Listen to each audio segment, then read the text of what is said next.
Story 3. The passenger in Coach 7. The train that arrives with one too many. The conductor told me that on the Bolan Mail, the overnight train from Quetta to Karachi, Coach 7 has been sealed since 1997. It was sealed because it kept arriving with more passengers than boarded. I was the last person to investigate why. My name is Imran Siddiqui. I'm a journalist, was a journalist. I'm not sure what I am now. In 2023, I was given an assignment by a Karachi-based online magazine, Strange Rails, Urban Legends of Pakistan's train network. Lightweight stuff. Human interest, the kind of piece you write in 3 days and move on from. I called 6 railway employees who'd worked the Bolan Mail, the oldest continuously operating long-distance train in the country, running the Quetta-Karachi route through the Baluchistan Plateau. Rocky, barren, magnificent landscape, passes through some of the most isolated terrain in Asia. The journey takes roughly 18 hours. 5 of the 6 employees refused to discuss Coach 7. The 6th, a retired guard named Abdul Rahman, 70s, sharp eyes, the kind of man who'd seen everything and decided most of it wasn't worth talking about, agreed to meet me at a tea stall near Karachi Cantonment Station. He drank his chai slowly. He looked at me for a long time before speaking. Coach 7 was sealed because the numbers never matched, he said. Meaning, you board 47 passengers at Quetta. You check every ticket. You lock every door yourself. You count 47 heads. He set down his cup. You arrive at Karachi. You count 48. Abdul Rahman had worked the Bolan Mail for 22 years. He'd been on the train in November 1997 when the incident that sealed Coach 7 occurred. They had boarded 51 passengers in Coach 7 that night. He had checked every ticket himself, personally, because the regular checker had taken ill at the last moment. He knew every face.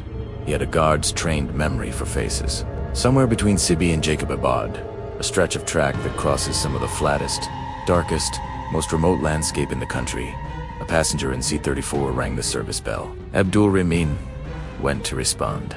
Seat 34 was empty. He checked his manifest. Seat 34 had been occupied a man, middle-aged, unremarkable. He'd checked that ticket himself.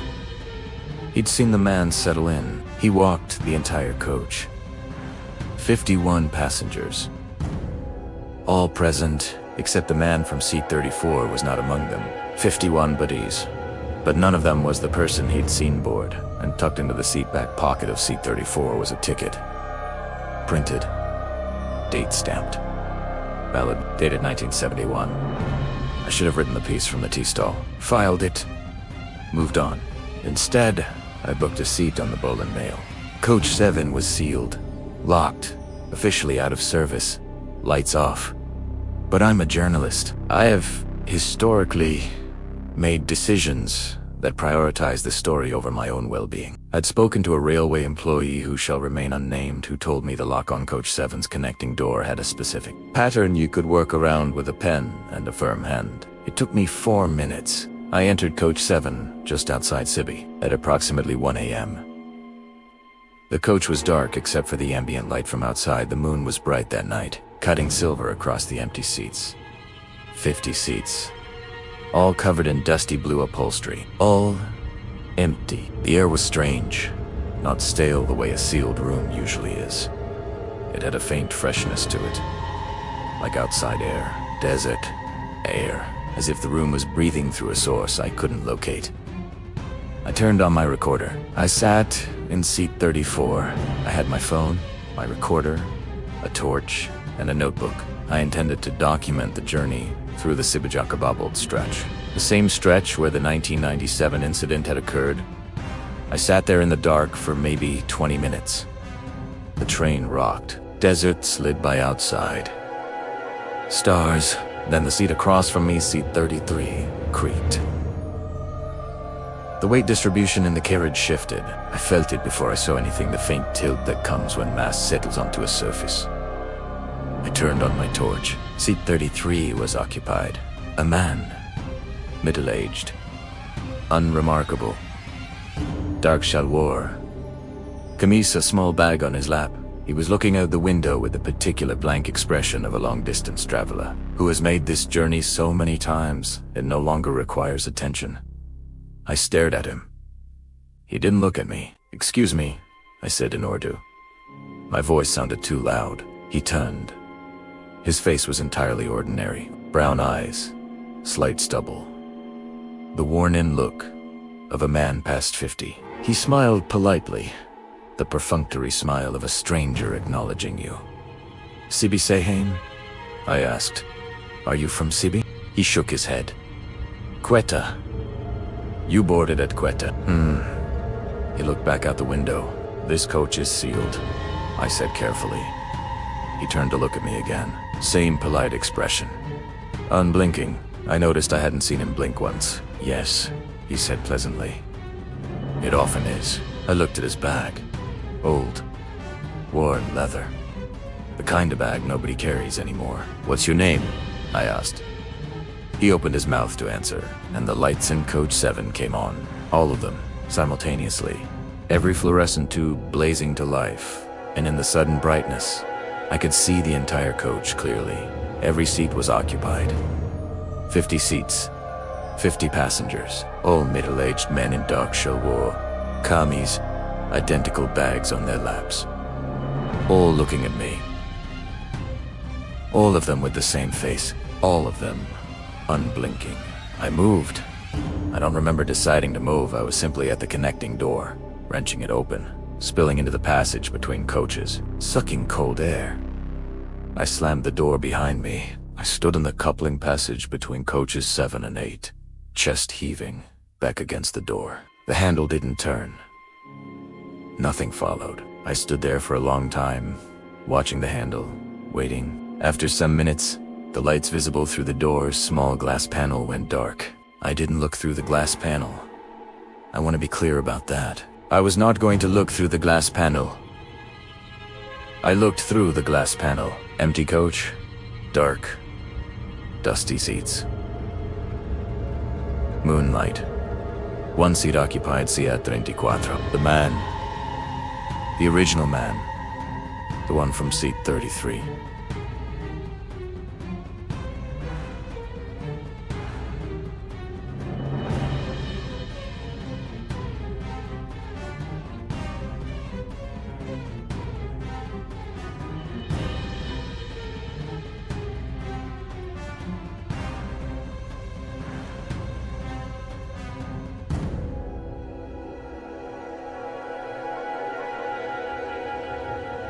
Mangahela, as if he'd always been in seat 34.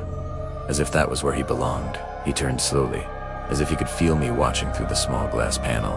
He looked directly at me. He smiled, that same polite, perfunctory smile. And he raised one hand. A small wave. Goodbye.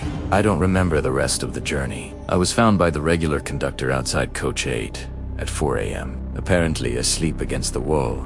Recorder still running in my jacket pocket. The recording was 8 hours long. The first 20 minutes were background noise, train sounds, my footsteps, my voice talking to the man in seat 33. After that, 7 hours, 40 minutes of total silence, except for one moment at the 6-hour mark when a voice said, clearly and close to the microphone, as if speaking directly into the recorder, "You shouldn't be in this coach." It was not my voice. The railway conducted an investigation. They found no evidence of tampering with the lock. They found no evidence of any passengers in Coach 7. Dust on every surface undisturbed, they said. I asked them about the footprints. They said there were no footprints. I was standing in front of their investigator when I asked this. I watched him say the words. I watched him look at his report. He was unblinking, and something cold moved through me then. Something I've never been able to describe properly, because it wasn't about the train anymore, or the man, or the empty coach. It was about the investigator's face. It was about how familiar it looked. I filed my article. My editor said it was the most read piece the magazine had ever published. I left the magazine 6 weeks later. I still live in Karachi. I still hear trains at night. I don't take the Bolan mail anymore. I've been told Coach 7 is still sealed. I've been told the numbers still don't match at the end of every run. 47 board. 48 arrive. Nobody has ever identified the 48th. Nobody has looked long enough. 3 incidents. 3 locations. 3 people who stumbled into something that had no name and no resolution. The railway officially classifies the coach 7 reports as human error. Fatigue, maybe. Imran wrote in his final journal entry. Maybe stress played tricks on my mind, or maybe some places carry things we simply don't understand. But one thing I believe with certainty is this: everything happens by the will of Allah. Nothing moves, nothing changes, and nothing touches our lives without His knowledge. Everything happens according to Allah's will, and maybe some questions are not meant to be answered. He wrote one more line below that, and underlined it twice, but I know what I saw in C-33. And I know that whatever he was, he had been riding that train for a very, very long time.